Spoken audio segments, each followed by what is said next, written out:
bienvenue dans les grandes lignes. Dans ce numéro, immersion dans le romantisme à travers une mythologie littéraire familière. Depuis juin 2024, le château de Labordonnais à Mapou consacre un espace bibliographique aux célèbres romans de Bernardin de Saint-Pierre, Paul et Virginie. L'exposition compte des livres et publications issus de la collection de Philippe Lenoir, qui aura lui-même conçu et réalisé ce projet en collaboration avec l'équipe du château de Labordonnais. Cette collection comprend des volumes rares remontant au XVIIIe siècle, mais aussi des lithographies historiques, des cartes anciennes et des gravures. L'une des vitrines contient également des fragments récupérés de l'épave du Saint-Gérant, navire historique qui figure de façon proéminente dans cette fiction. Découverte. Mélissa, parlez-moi de ce nouvel ajout à la scénographie existante au château Labordonnais. Comment est né cet espace en fait? Donc, le château de Labordonnais, comme vous le savez probablement, est ouvert au public depuis octobre 2010. Donc, cette année-ci, nous fêtons nos 14 ans d'existence. Et lors d'une rencontre avec M. Pipo Lenoir l'année dernière, nous avons eu la chance de pouvoir prendre la décision de collaborer avec lui pour la création d'une salle, d'un musée bibliographique plus particulièrement, qui serait dédié à la collection Paul et Virginie dont Pipo était propriétaire à l'époque.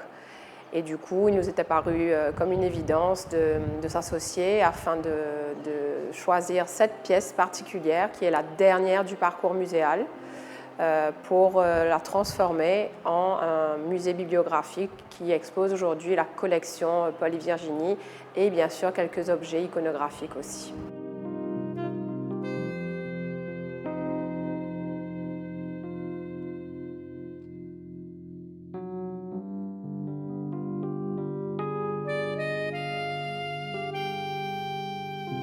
Parlons de cette collection. Ce qu'on voit ici, c'est une collection qui a été construite sur combien d'années? Comment avez-vous trouvé ces objets? Surtout par exemple les premières éditions, où les trouve-t-on? Voilà. En fait, c'est mon père qui m'a initié. Mon père était un collectionneur de beaux livres et c'est lui qui m'a donné un peu le virus de collectionner les beaux livres. Et il avait quelques éditions de Paul et Virginie. Et moi, j'ai décidé de continuer, mais seulement dans la direction de Paul et Virginie. Et ça fait à peu près 40 ans que je collectionne des différentes éditions de Paul et Virginie. Oui, avant Internet, il fallait bien sûr se déplacer. Moi, j'avais de la chance parce que comme j'étais pilote chez Mauritius, j'avais de la chance d'aller chez les antiquaires en Europe et tout. Mais maintenant, avec Internet, c'est plus facile. Mais ça a pris quand même du temps pour réunir une collection pareille. Parce qu'il y a ici, là, il y a plus que 160 volumes.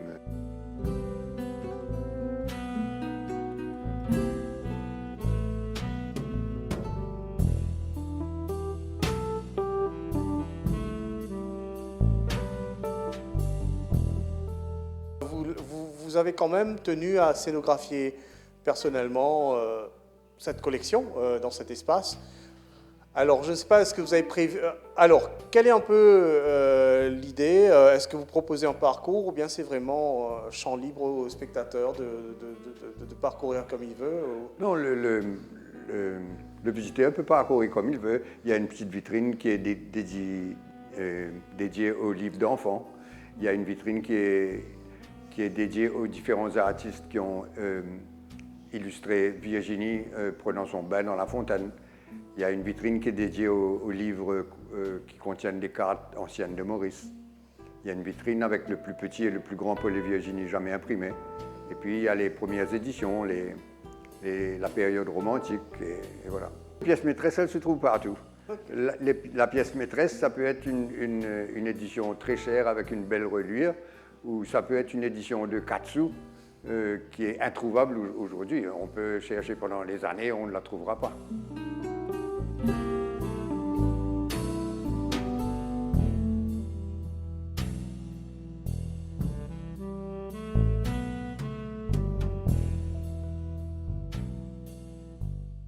Bernard, quel est un peu votre ressenti par rapport à ce nouvel ajout, une salle entièrement dédiée à Paul et Virginie?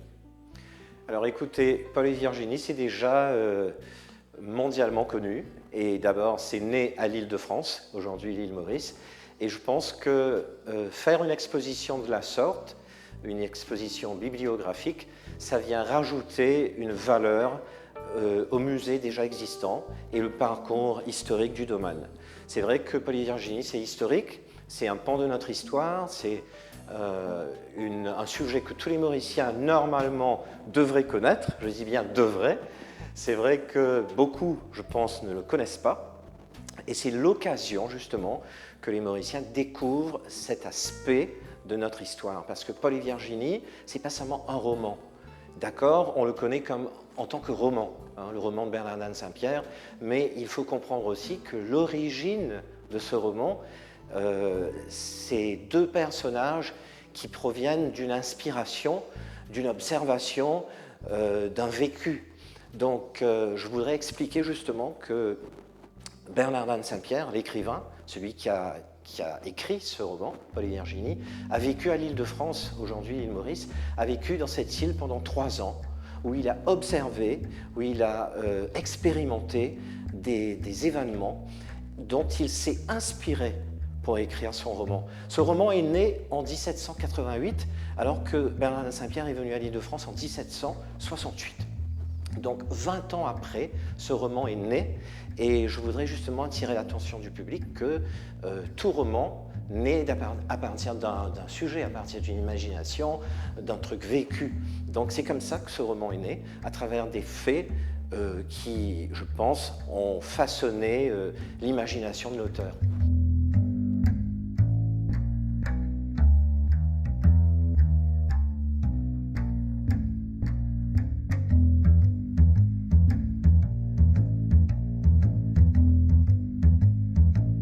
Parlez-moi justement des livres-objets, pour ainsi dire, qu'on y trouve, et comment ils s'inscrivent justement dans le cadre de ce que propose déjà le château, justement, par rapport à la période, par rapport à l'époque, voilà.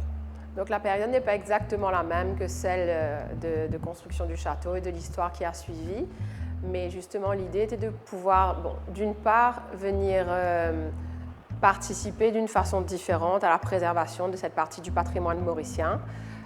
Nous avons là plus de 150 livres, tous dédiés à Paul et Virginie, ou en tout cas à l'histoire de Bernardin de Saint-Pierre et autres. Pipo pourra en parler plus amplement après. Mais c'est vrai que l'idée de pouvoir parler d'un sujet qui touche autant l'île Maurice, qui fait partie de notre histoire et qui souvent est méconnu de nous tous, nous a vraiment semblé apparu comme une évidence. Nous sommes dit pourquoi pas consacrer une pièce à un sujet qui plaît, un sujet romantique, une belle histoire. Donc voilà, l'idée était vraiment d'avoir cette collection. Vous verrez, on a la plus petite édition, la plus grande, mais je parle vraiment de petite et très grande, les différents volumes. Donc on a vraiment ici aujourd'hui de belles œuvres.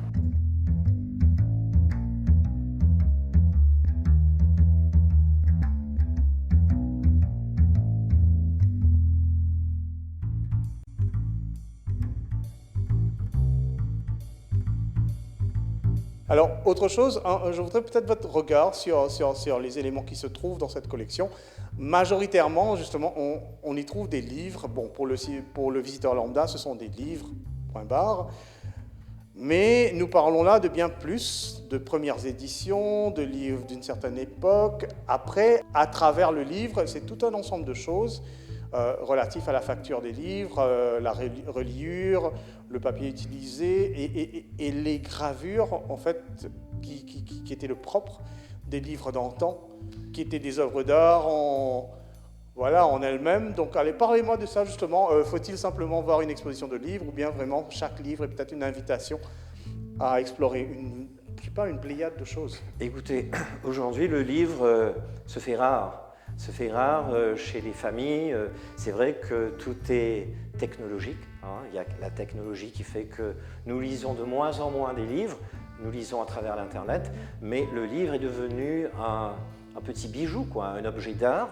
Et en plus, les anciens livres, qui avaient des reliures magnifiques, avec des touches dorées, des fioritures, etc., des gravures, comme vous dites, à travers différentes éditions de livres, aussi par rapport à différentes époques. Donc je pense que c'est devenu vraiment les livres sont devenus aujourd'hui des pièces de collection. Des pièces de collection qui méritent d'être exposées pour le public et montrer au public que c'était un contexte de ces vieux livres de l'époque avec des différentes éditions qui avaient différentes valeurs et qui étaient aussi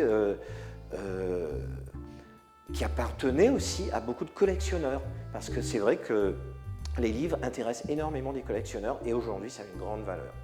Et aujourd'hui, ces livres, cette collection bibliographique dans le musée, ça nous rapporte une valeur ajoutée au parcours historique qui est déjà le domaine de la Bourdonnais.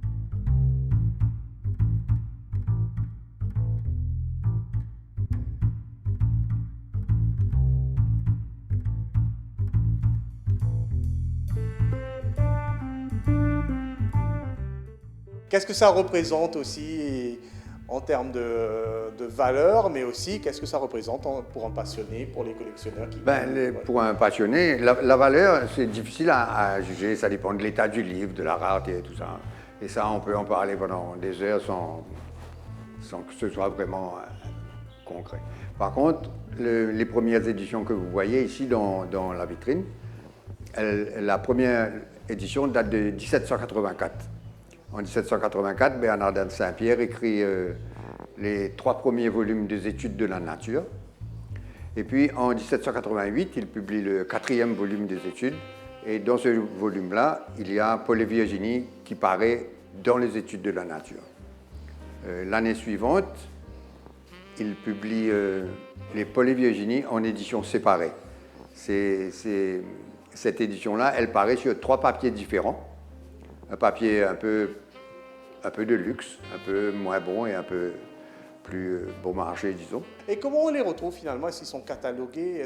Oui, ils sont catalogués. Il y a des grands collectionneurs au fil des années qui ont publié des répertoires bibliographiques. Le plus connu d'entre eux était Paul Toinet. Et c'est avec lui que je me suis basé pour faire ma collection. Il y avait aussi le comédien français Tristan Bernard, qui était un grand collectionneur de Paul et Virginie. Je sais qu'à Maurice, il y a quelques personnes aussi qui ont des belles collections. Je ne sais pas si elles sont aussi belles que celles-là.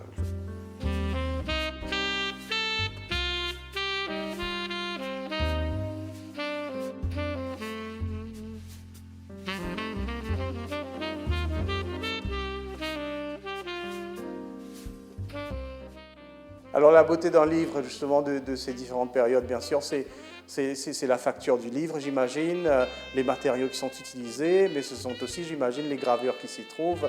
Il y a peut-être des artistes, des graveurs célèbres, hein, je ne sais pas, qui ont signé différentes choses. Alors, parlez-moi justement on peut voir un livre, mais voilà, qu'est-ce qu'on y retrouve? Qu'est-ce qui fait son charme et sa beauté, en fait? Alors, le livre, il y a bien sûr le contenu, le roman lui-même. Mais le roman, pour un collectionneur d'éditions différentes, le roman, il passe un peu au second plan. C'est surtout les éditions avec les belles reliures, ou avec les gravures très rares, ou alors les éditions numérotées. Par exemple, ici, nous avons dans notre collection un exemplaire qui est apparu en 1927, qui est tiré seulement à 135 exemplaires. Il y a 135 comme ça seulement dans le monde. Il y a aussi une édition très rare qui a été publiée à Maurice en 1949, aux éditions Esclapon à Port-Louis. Ça a été tiré à 250 exemplaires sur un format in-folio qui est assez rare à trouver. Et c'est ça que les collectionneurs recherchent vraiment, les différents artistes qui ont illustré Paul et Virginie d'une manière différente au fil des années.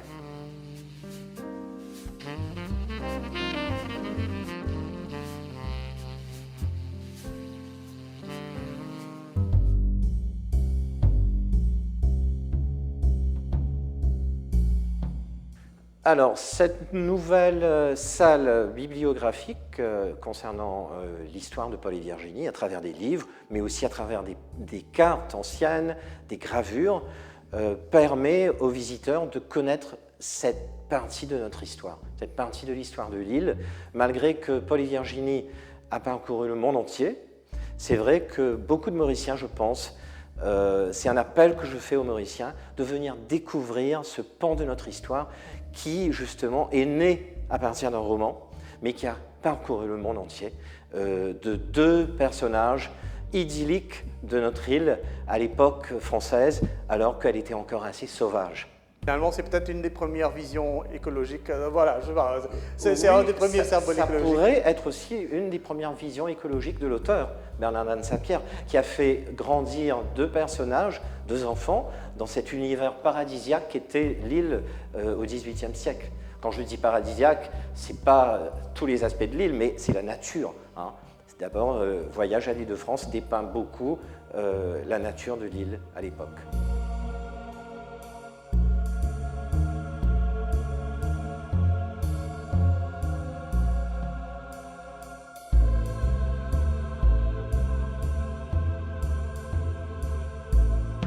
Spectatrice, voilà, quel est un peu le ressenti quand on voilà, quand on fait immersion dans ce monde-là, qu'on voit ces objets, qu'on voit ces images et la façon d'illustrer de l'époque, voilà, qu'est-ce que ça génère un peu comme... Beaucoup d'émotions, je dirais. C'est vrai qu'on ne voit plus beaucoup de livres. Bon, déjà, il y a beaucoup de gens qui ne lisent plus des livres. Moi, je fais partie des personnes qui aiment beaucoup lire encore sur du format papier. C'est vrai que certaines des éditions qui sont dans la salle sont uniques, sont magnifiques. Les couleurs, les dorures, les gravures, comme vous disiez, la qualité de l'écriture, la qualité d'impression, le détail, la sophistication pour l'époque de certains de ces manuscrits est assez surprenante.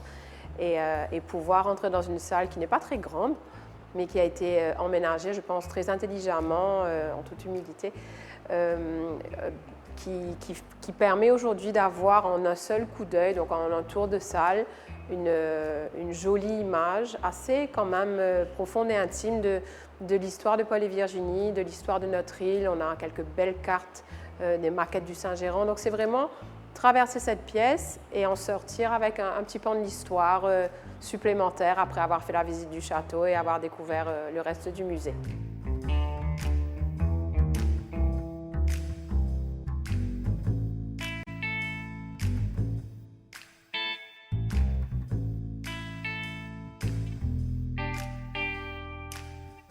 Paul et Virginie, je ne sais pas, on ne va pas aller psychanalyser Bernardin de Saint-Pierre, mais c'est peut-être, je ne sais pas, son propre... C'est une mythologie qu'il a portée et longtemps, lui, j'imagine, c'était un peu son... Oui, c'est son expérience, son vécu, ses observations, je pense.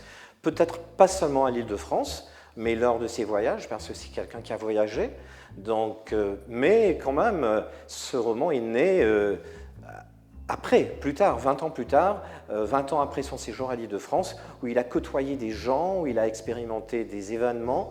D'ailleurs, il y a eu le naufrage du Saint-Gérand en 1744, qui est bien avant l'arrivée de Bernardin de Saint-Pierre, mais voilà, il y a des ressemblances, des similitudes dans ces personnages qui nous font penser qu'il s'est probablement inspiré du naufrage du Saint-Gérand pour la mort de Virginie, tout comme... la famille Latour qui habitait à l'Île-de-France, qui est une vraie famille qui habitait à l'Île-de-France et que Bernardin de Saint-Pierre aurait connue. Donc, il ne faut pas oublier que Virginie, c'est la fille de Madame de Latour. Donc, vous voyez, il y a plusieurs éléments qui font qu'un roman naît. Donc, voilà. Voilà.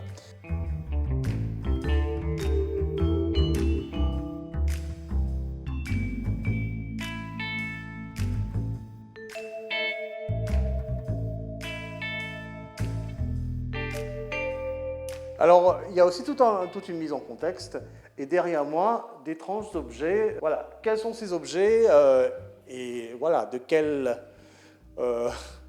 bâtiment naval, et quelle est un peu sa pertinence par rapport à Paul et Virginie. Alors, Paul Virginie, selon la légende, Virginie est morte dans le naufrage du Saint-Gérand en 1744. L'épave du Saint-Gérand a été retrouvée au début des années 60, peut-être, je pense. Et derrière vous, dans cette vitrine-là, il y a quelques objets qui ont été récupérés sur l'épave. Des pièces de monnaie, des vieilles poulies, des morceaux de bronze, des balles de mousquet. Et c'est ça qui se trouve dans la vitrine derrière vous. Elles proviennent tous du Saint-Géran.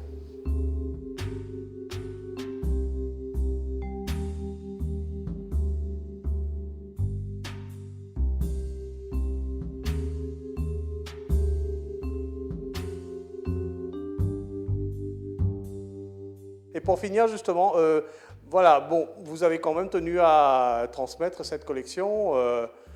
Bon, je ne vais pas aller dans les détails, mais voilà, est-ce que c'est quand même un peu difficile voilà, de le remettre entre d'autres mains? Oui, c'était un petit peu difficile. C'est un jour un peu mitigé pour moi, les sentiments mitigés. J'ai un peu de tristesse de me séparer de ma collection, mais ils prenaient beaucoup de place chez moi, ces livres-là, et je veux un peu plus me consacrer aux livres anciens chez la mère. Mais je suis heureux quand même que je ne l'ai pas vendu à un particulier, parce qu'un particulier l'aurait probablement mis dans une bibliothèque, tandis qu'ici, ils sont mis en valeur et tout le monde peut en profiter. Et je suis sûr que même moi, je viendrai leur rendre visite de temps en temps.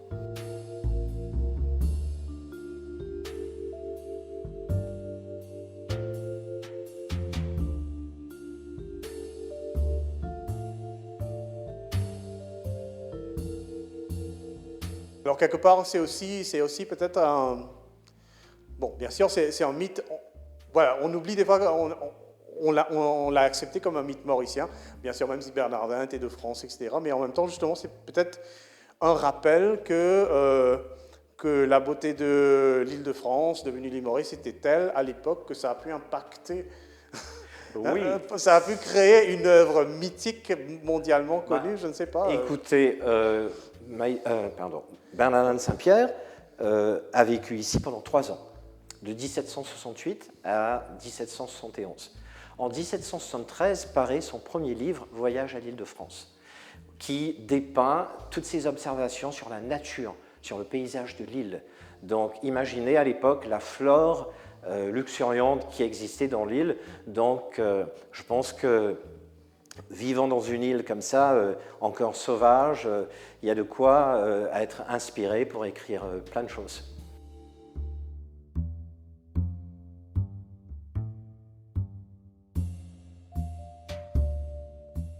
La salle Paul et Virginie, nouvel espace bibliographique du château de la Bourdonnais et véritable machine à voyager dans le temps.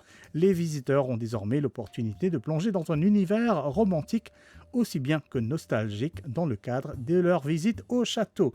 Point final à cette édition, on se retrouve bientôt, restez en ligne.